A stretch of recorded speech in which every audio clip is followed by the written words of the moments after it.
그럼 식비나 이런 거는 식생활 비용은 최근에 너무 물가가 비싸요. 맞아요. 진짜 이거는 소주도 7,000원. 나는 이제 어디 가서 내가 밥을 먹잖아. 저는 혼밥을 주로 하는데 혼밥을 하다 보면 딱 가격을 보면 사장님 저 가격으로 안 될 것 같은데 좀 올려야 되는 거 아닌가? 나는 내가 오히려 그 생각이 들어요.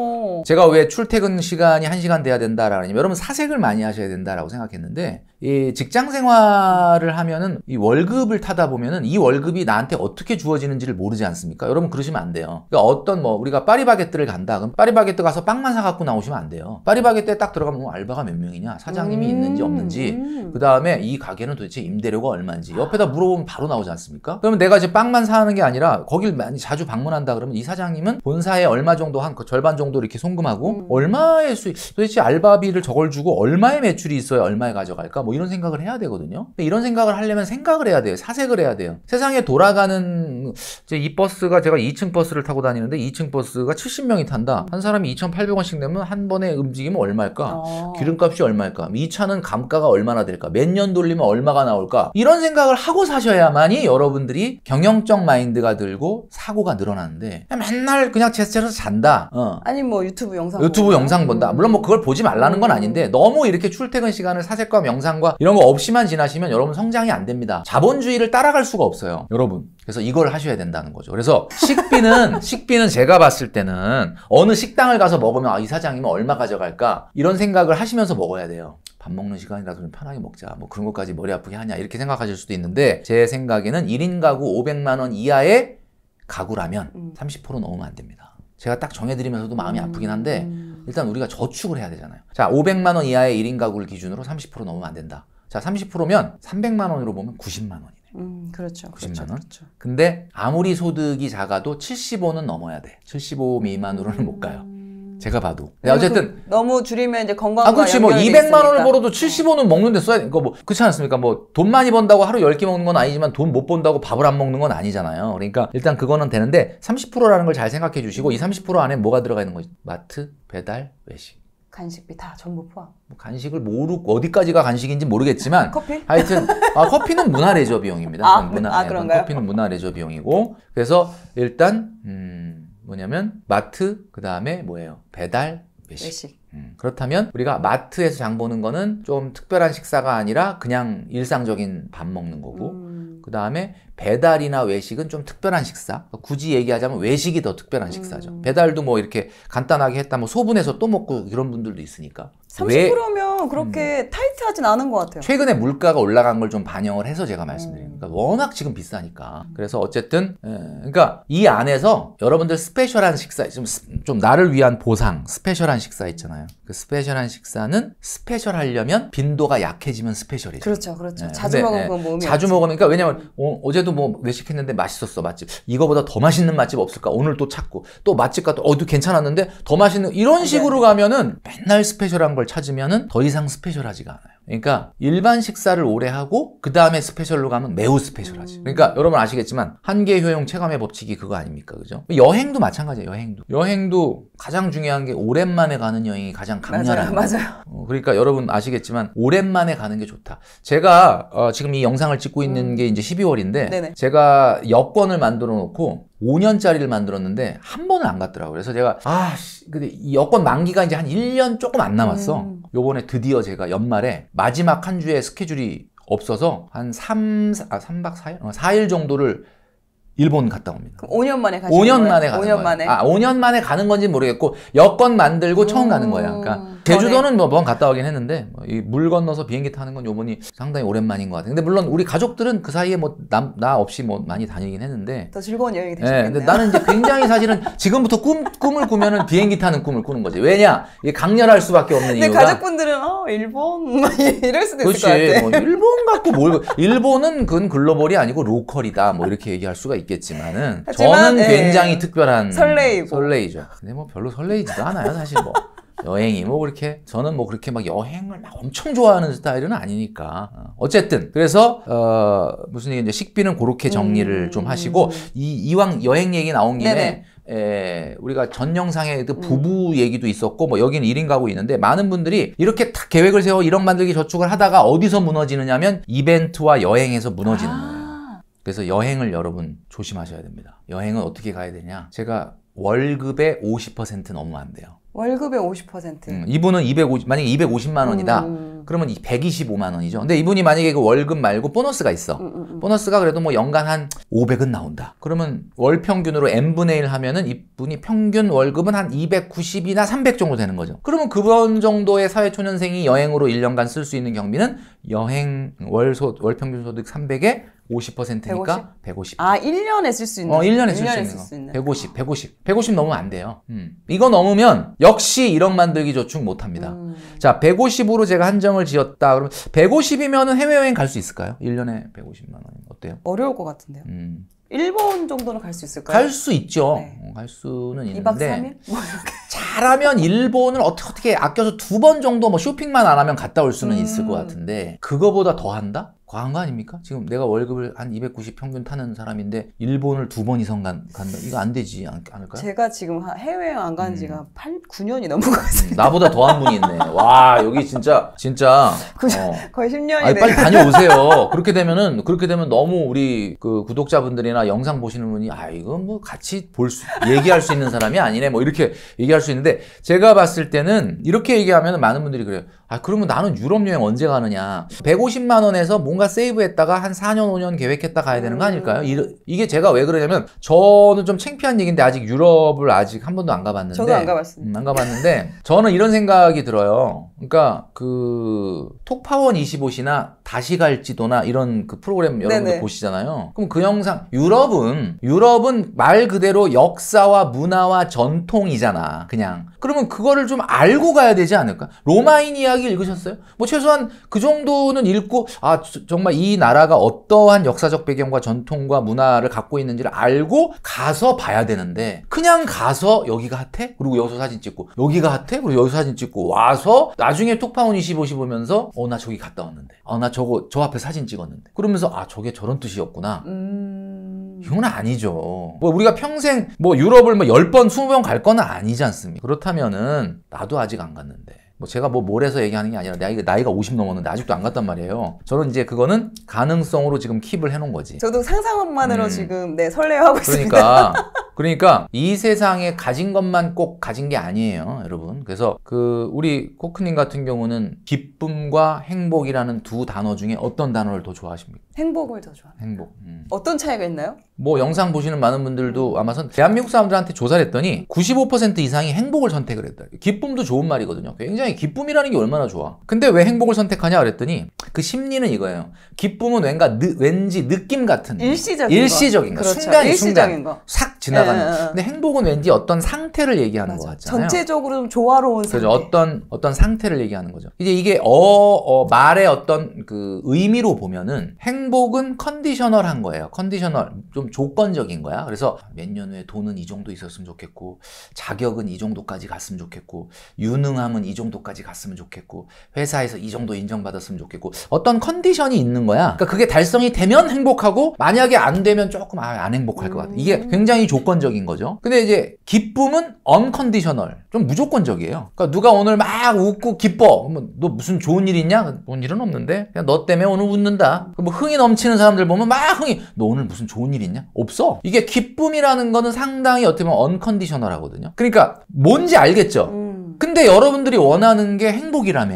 근데 왜 자꾸 행복이라고 원한다고 하면서 행동은 신용카드 갖고 자꾸 기쁨의 순간을 만드냐. 그러니까 지금 거꾸로 가니까 지금 안 되는 거예요. 지금 250만 원, 300만 원 받는 사회초년생 나 왜 이렇게 우울하지? 왜 이렇게 난 행복한 게 꿈인데 왜 이렇게 난 지금 좌절감이 들지? 지금 원하는 게 기쁨이에요, 행복이에요? 다시 물어볼게 제가. 기쁨이에요, 행복이라니까. 지금 여러분은 마음속에서 지금 행복을 원해요. 그럼 행복을 원한다는 건 뭐야? 행복해지는 쪽을 행동을 하면 돼. 그게 뭐야? 지금 당장 순간의 기쁨이 아닌 내가 만약에 1억 만들기를 한다. 그럼 당연히 생활이 쪼들리지. 그런 기쁨의 순간은 옛날보다 조금 빈도수가 줄어들지. 그렇죠. 근데 조금 지나면 2달 지났더니 막 통장에 막 몇 배, 돈이 야, 이렇게 되면 이거 진짜 3년 후에는 5천 되는 거 아니야? 뭐 몇 년 후에는 얼마가 되는 거 아니야? 이게 내가 어떤 컨디션으로 가는 행복으로 오늘도 한 걸음 한 걸음 다가가는 어떻게 보면 행복감이 있는 건데 이걸 버리고 자꾸 신용카드로 이렇게 하면 행복해질라나 싶어갖고 뭐 사고 뭐 먹고 뭐 어디 가고 이거 자꾸 기쁨의 순간을 만드는 거잖아요. 기쁨의 순간을 만들수록 행복에서는 멀어지는 거예요.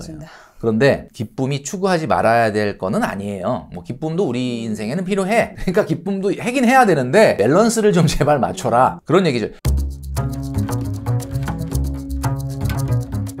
초년생들 같은 경우는 한 250에서 한 300만 원 정도의 그런 월급을 받을 수가 있는데 300만 원도 굉장히 훌륭한 그렇죠. 거예요. 그것도 잘 버는 거죠. 어떻게 보면. 진짜로. 근데 요 정도 상태에서 그래도 한 1억까지 모아봐야 되겠다라고 한다면 제일 먼저 어떤 걸 하면 좋을까요? 그러니까 이제 사회초년생분들은 월급이 250, 300인데 요 상태가 이제 부모님하고 같이 생활하느냐 안 하느냐에 따라서 엄청 차이가 나는 그렇죠. 거죠. 지방에서 올라오신 분들 같은 경우는 어쩔 수 없이 나는 독립을 해야 된다. 주거비가 든다. 주거비가 든다. 그런데 이제 서울에서 집을 구하려고 이렇게 뭐 친구 집에 좀 같이 있다가 이제 뭐 어디 구할까 하다 보니까 출퇴근을 해보니까 지옥철. 너무 멀어. 너무 힘든 거야. 야, 그러면 안 되겠다. 근데 마침 우리 회사가 여의도나 또는 뭐 광화문이거나 아니면은 뭐 판교거나 강남이다.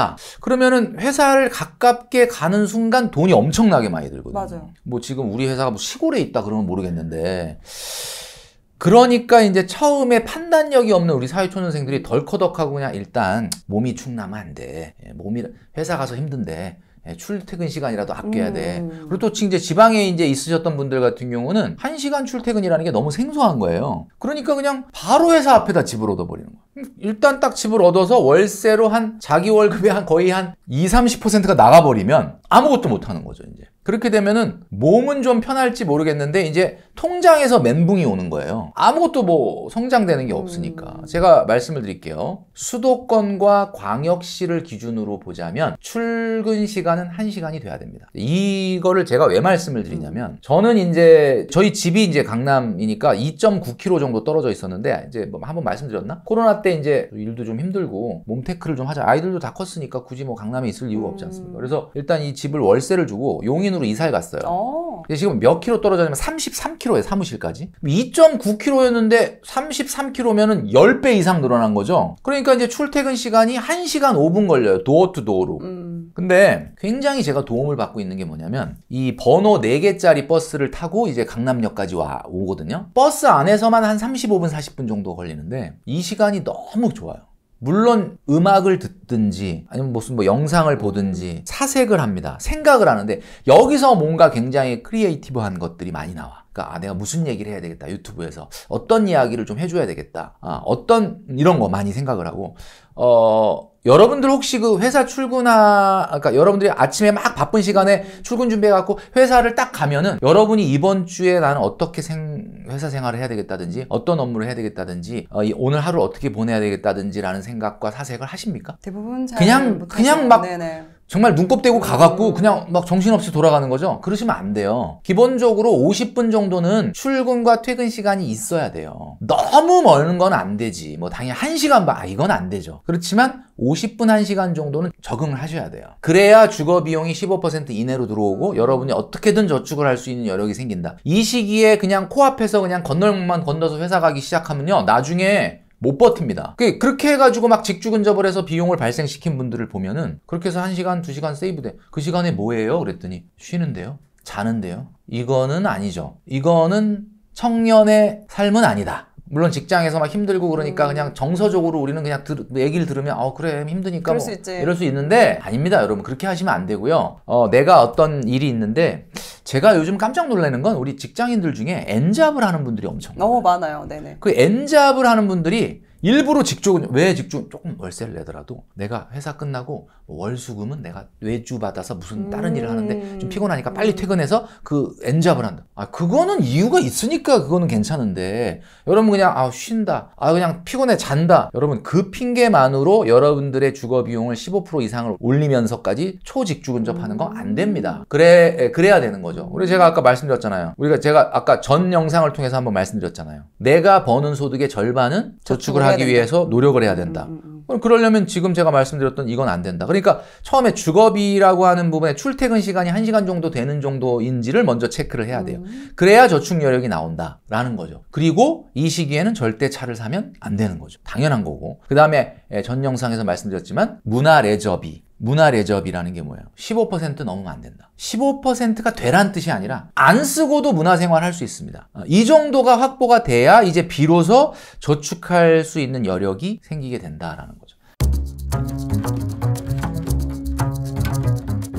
자, 그런데 냉정하게 250이야. 요즘 최근에 예적금 금리도 좀 올라서 4% 넘는 것들도 조금 있는데 4%를 기준으로 했을 때 5년에 1억 만들기를 하려면 153만 원을 저축해야 됩니다. 자, 그러면 250 벌어서 153 할 수 있을까? 부모님이 먹여주고 재워주고 막 지원해주면서 생활하는 사람은 어쩌면 할 수는 있는데 내가 독립해 있는 분은 못합니다. 153만 원. 그러면 5년에 1억 만들기라는 거를 우리 김경필 멘토가 가장 강조하는 것 중에 하나인데 나도 하고는 싶은데 월급이 250이야. 그러면 이거 어떻게 해야 되냐? 여러분, 제가 좀 전에 무슨 얘기를 했냐면 엔잡 얘기를 했잖아요. 네네. 엔잡. 소득을 높여? 네, 엔잡 얘기를 했는데 뭐 반드시 막 나가서 뭐 그럼 어디 가서 막 알바를 해라 이런 뜻이 아니라 여러분의 월급이 여러분의 한계라고 규정 짓지는 말자. 그러니까 250이 어떻게 1억 만들기를 5년에 합니까? 라고 항변을 하기 전에 내가 뭔가 이 소득을 좀 더 성장시킬 방법은 없을지에 대한 고민이 먼저 이루어져야 된다는 거예요. 그리고 이런 방법 있지 않습니까? 그러면 5년에 안 되면은 6년에 하면 안 되나? 7년에 하면 안 되나? 이 말씀을 딱 들으면 많은 이제 이 시청하시는 분들이 근데 5년에 1억은 그래도 마음에 딱 와닿는데 6년, 7년에 1억은 뭔가 오래 걸리는 것 너무 같아. 이거는 정말 어떻게 7년이 와요? 그 7년 후가 막 이런 생각이 들잖아요. 그리고 좀 최근에 인플레이션 문제가 있으니까 인플레이션 감안하면 그 1억이 지금 1억이 아니지 않느냐. 요렇게 이야기하시는 분들이 있잖아. 그래서 제가 말씀드릴게요. 그러면 이렇게 하면 어때요? 그러면 7년 후에 1억을 타든 6년 후에 1억을 타든 1억보다 조금 더 타면 되잖아. 지금 우리나라의 인플레이션, 우리가 뭐 예를 들면 에너지라든가 식품 가격을 뺀 나머지 것에 인플레이션을 우리가 근원 물가 지수라고 하는데 근원 물가 지수는 우리나라가 지난 10년간 한 1.75% 정도, 한 평균 한 2% 정도 돼요. 그러면은 근원 물가 지수로 봤을 때 평균 1년에 2% 정도 인플레이션이 있다라는 얘기는 7년 후에 1억을 타려면 지금 1억의 화폐 가치가 되려면 1억 곱하기 1 플러스 0.02의 7제곱을 하면 되잖아요. 계산을 해보면 대략 1억 1,500 정도 됩니다. 그러니까 7년 후에 1억 1,500을 타시면은 지금 1억하고 똑같은 거죠. 그러면 7년, 나는 월급이 너무 작아가지고 5년에 1억 못 만든다. 그러면 7년 후에 1억 1,500 만들면 되잖아. 그럼 7년 후에 1억 1,500을 저축을 하려면 1억 1,500을 만들려면 제가 말씀드릴게요. 95만 원만 하면 돼요. 확 줄어드네요. 150만 원에서 90만 원일 거. 할 수 있잖아. 250에도. 여유 있는 느낌이 들어요. 95만 원. 어떻게 95만 원에 되냐? 근데 한 가지 뭔가 좀 따라 해줘야 될 거는 있어요. 95만 원 하고 내년에 10만 원만 더 하는 거야. 그러니까 여러분. 근데 할 수 있을 것 같아요. 할 수 있을 것 같죠? 10만 원, 월급 올라갈 거 아닙니까? 그러니까 95만 원으로 하고. 나도 이제 어디 가서 나 1억 만들기 하고 있어. 뭐 몇 년이냐 이런 얘기는 하지 마시고. 누가 물어보면 너 적금하냐? 나 그냥 뭐 1억 타는 적금해. 그러면 사람들이 1억 타는 적금 언제 타는데? 그러면 알려고 하지 마. 다쳐. 그런데 어쨌든 나도 1억 만들기 저축을 하는 사람이다. 95만 원으로 시작하고 내년에 10만 원, 그 다음에 10만 원, 매년 10만 원씩만 증액을 하면은 정확하게 7년 후에 1억 1,500을 타는 게 아니라 1억 2천을 탑니다. 그러면 1억 1,500 하고도 500이 남잖아. 그 500은 뭐 하면 되냐면 2030년 월드컵 보러 가면 돼. 그죠? 그럼 딱 7년이 되잖아. 자, 그럼 제가 말씀드렸죠. 내가 250인데 내가 어떻게 1억 만들기 저축을 하느냐라고 이야기할 게 아니라 내가 뭔가 소득을 좀 획기적으로는 모르겠지만 좀 늘릴 수 있는 방법이 없는지를 고민하고 먼저 그 다음에 주거비에 대해서 제가 말씀드렸던 가이드를 지키면서 또 문화레저비의 가이드를 지키면서 그리고 95만 원으로 시작을 해서 매년 10만 원은 내가 어떻게든 증액을 시키겠다라는 걸로 가면은 제가 말씀드렸잖아요. 여러분 나이에 7년요. 금방 갑니다. 여러분 나이가 지금 25이라고요? 26이라고요? 7년 더하면 어떻게 되는 거야?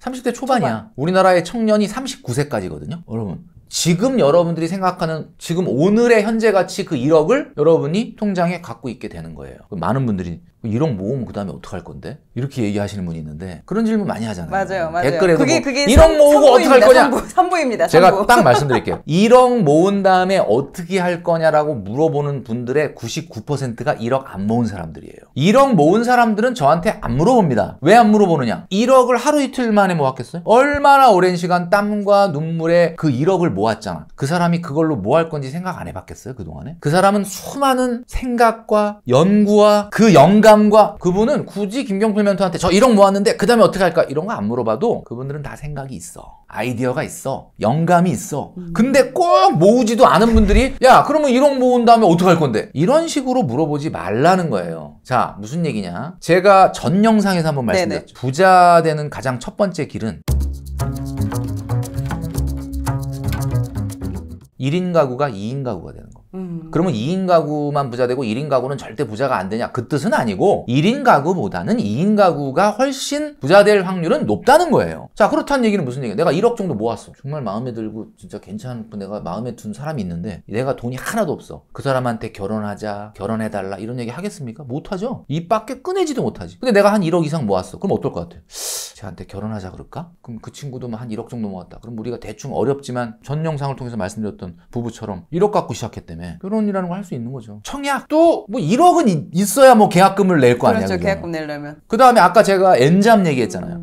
이제 제가 직장인들 많이 만나는데 직장인들이 참 대단한 게 본업이 있는 자기 직장 다니고 다른 엔잡을 하는데 그 엔잡이 요즘은 주로 뭐 온라인으로 하는 일이 많더라고. 뭐 예를 들면 온라인 커머스라든지 뭐 이런 거. 네네, 맞아요. 근데 참 잘해 일을. 엔잡인데 그걸 좀 사업화하고 싶다 이거야. 사업화하려고 그래도 조금 자본, 사업자금 필요하지 않습니까? 1억 가지고 그런 것도 할 수도 있는 거. 자기 사업을 키울 수도 있는 거. 뭐 경매를 하려고 그래도 돈이 있어야 되지. 여러분, 얼마나 지금 밤새도록 얘기할 수 있어요. 1억, 2억 이제 생기면 어떻게 될 건지는. 여러분, 제발 1억 다음에 뭐 할 거냐 이런 얘기 모으지도 않고 물어보지 마시고. 일단 모아. 일단 모으세요. 왜 그 모으지도 않으면서 자꾸 그런 걸 물어보냐고. 나도 몰라. 근데 모은 분들은 나보다 더 많은 아이디어가 있어요. 나한테 가르쳐 준다니까. 근데 이제 모으신 분들한테 말씀드릴게요. 모은 1억 만들기라는 게 종착역은 아니에요. 여정이야, 여정. 1억 딱 모았으니까 됐지? 그리고 이제 153만 원 하던 거 이제 그만해야지. 아니, 하던 저축은 계속 해야 됩니다. 그리고, 그죠? 그 다음에 어떤 방법을 좀 바꾸는 거지. 그거를 꼭 말씀드리고 싶어요. 자, 그럼 이제 좋습니다. 어떻게 1억 모을 거냐는 딱 말씀드렸죠. 그러니까 김경필 멘토는 요즘 최근에 좀 얘기 듣는 얘기가 좀 많이 말랐다, 뭐 힘들어 보인다. 너무 힘들어요. 지금 너무 많이 방송이나 뭐 이런 유튜브나 너무 많이 부르잖아. 그러니까 뭐 알고리즘에 너무 많이 뜬다 소리를 너가 너무 많이 나와. 짜증난다. 뭐 이런. 너무 바쁘거든요. 강의도 많고. 돈 쓸 시간이 없어요. 근데 지금 막 그러면 나는 뭐야? 어디 가서 막 놀러 가고 막 맛있는 거 먹고 막 어디 가서 막 행복한 시간 막 기쁨의 순간 지금 많이 할 것 같아? 못해. 심지어는 가족 여행이 가족인 나를 빼놓고 갔어. 기쁨의 순간이 적어요 지금. 그러면 난 안 행복할 것 같아? 행복할 것 같아? 행복할 것 같아. 행복하죠.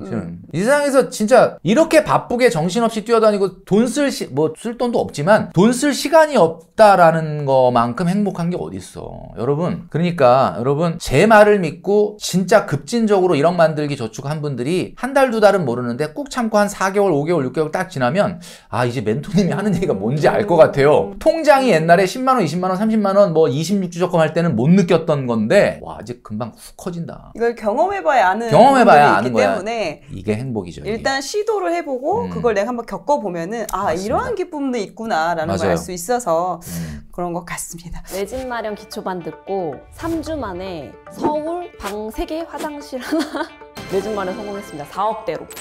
이거는 제가 갚아야 돼요. 너나이님한테 갚아야 돼. 만나게 해주세요.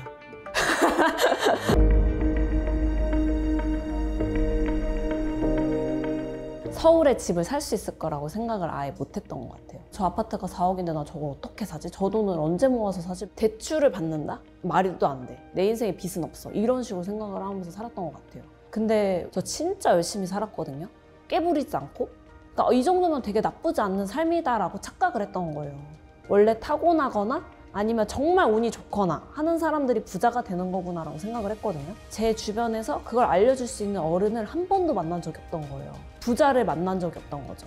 근데 그 어른들이 부자가 되는 커리큘럼을 탁 알려주시는 거예요. 내가 가진 종잣돈으로 살 수 있는 집은 이거야 라는 걸 진짜 구체적으로 알려주시거든요. 그대로만 노력하면 부자가 되는 거네? 그게 내 집 마련 기초반에서 다 알려주시거든요. 저도 못할 거라고 생각했는데 진짜 많이 달라졌어요. 이렇게 하루하루를 채워나가면 나 진짜 100억 자산가 되겠다. 전 내 집 마련 기초반을 치열하게 사는데 내 집 없으신 분들한테 다 추천해드리고 싶어요. 저는 무조건 할 수 있다고 생각해요.